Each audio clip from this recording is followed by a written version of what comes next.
Hello friends, तो आइए देखते हैं क्योटो प्रोटोकॉल। जैसा कि मैंने पिक्चर भी लगाई है क्योटो प्रोटोकॉल की।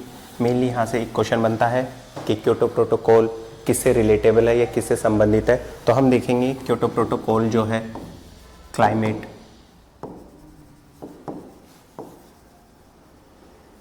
चेंज से संबंधित है। क्वेश्चन ऐसा ही बनता है, क्योटो प्रोटोकॉल किससे संबंधित है, तो क्लाइमेट चेंज यानी कि वातावरण या फिर जो हमारा ये जलवायु परिवर्तन हो रहा है उससे संबंधित है। ठीक है, उसके बाद देखेंगे कि इसका इजाद कैसे हुआ है। तो हम देखते हैं कि 1972 में क्या हुआ था, स्टॉकहोम सम्मेलन हुआ था, यानी कि स्टॉकहोम कॉन्फ्रेंस हुआ था, जिसमें सभी देश ने पार्टिसिपेट किया और यहाँ बैठकर उन्होंने जितने भी गंभीर मुद्दे हैं पृथ्वी को लेके, है ना, जो भी यूएनईपी वालों ने मिलके एक कॉन्फ्रेंस की जिसको हम स्टॉकहोम सम्मेलन बोलते हैं। यहाँ पर उन्होंने बैठ के ये बात करी कि हर 10 साल बाद हम क्या करेंगे, सभी देश मिलके एक कॉन्फ्रेंस करेंगे और जितने भी गंभीर मुद्दे हैं इन्वायरमेंट से रिलेटेड उन पे क्या करेंगे, विचार करेंगे। तो उसी के चलते हुए 1992 में एक समिट हुआ है जिसको हम अर्थ समिट के नाम से जानते हैं। ठीक है, क्वेश्चन ऐसा ही बनता है कि सबसे पहला अर्थ समिट कब हुआ था। तो जो फर्स्ट अर्थ समिट है वो कब हुआ है, 1992 में। कहाँ पर हुआ है, तो ब्राजील में एक जगह पड़ती है रियो डे जनेरियो। ठीक है, ब्राजील में एक जगह पड़ती है रियो डे जनेरियो, वहां पर हुआ है 1992 का अर्थ समिट। उसके बाद बात करते हैं 95 से, यानी कि 1995 से जो ये अर्थ समिट हुआ था, यहाँ पर बहुत सारी चीजें इजाद हुई थी, जिसमें से एक हुई थी UNFCCC। इसकी फुल फॉर्म देखेंगे तो United nation framework convention for climate change. इसकी फुल फॉर्म क्या होती है, United nation framework for convention for climate change. तो इसका इजाद हुआ था जिन्होंने हर साल एक कॉप स्टार्ट किया था, कॉप यानी कि कॉन्फ्रेंस ऑफ पार्टीज स्टार्ट करी थी।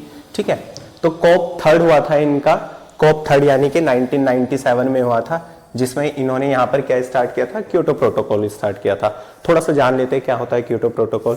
तो क्योटो प्रोटोकॉल क्या होता है, एक तरीके से ये एक इंटरनेशनल ट्रीटी है जो कि क्लाइमेट चेंज के लिए बनाई गई है ना, यानी कि green house gases, climate change जो हो रहा है उसका जो मेन फैक्टर है वो क्या है, ग्रीन हाउस गैसेस। तो जो ये ग्रीन हाउस गैसेस हैं ये क्या करती हैं, ये जो है पृथ्वी के तापमान को बढ़ाती है ना, यानी कि मेनली जो कार्बन डाइऑक्साइड है ये क्या करती है, हीट को एब्जॉर्ब करती है और उसके तापमान को इंक्रीज करती है। तो जब हमने देखा कि हमारे पृथ्वी का जो क्लाइमेट है वो दिन बर दिन चेंज हो रहा है, तो इसी के चलते हुए 1997 11 दिसंबर को हमने क्या स्टार्ट किया, एक प्रोटोकॉल स्टार्ट किया। UNFCCC वालों ने एक प्रोटोकॉल स्टार्ट किया जिसको हम बोलते हैं क्योटो प्रोटोकॉल। ठीक है, जो एक क्या है, इंटरनेशनल संधि है।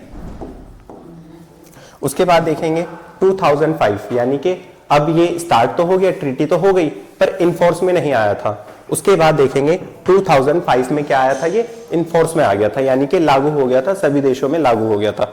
इसके चलते ये शर्तें रखी गई थी कि जितने भी देश हैं वो क्या करेंगे, ग्रीन हाउस गैसेस का जो उत्सर्जन हो रहा है उसको कम करेंगे, रिड्यूस करेंगे। ठीक है, तो 16 Feb 2005 को ये क्या हो गया था, इनफोर्स में आ गया था।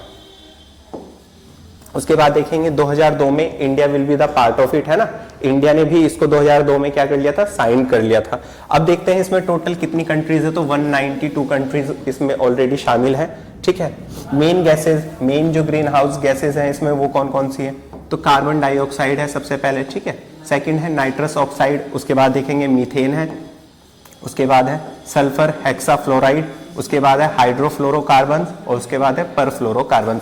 ये मेन 6 ग्रीन हाउसेस गैसेस है जिनको रिड्यूस करने के लिए प्रोटोकॉल लाया गया था।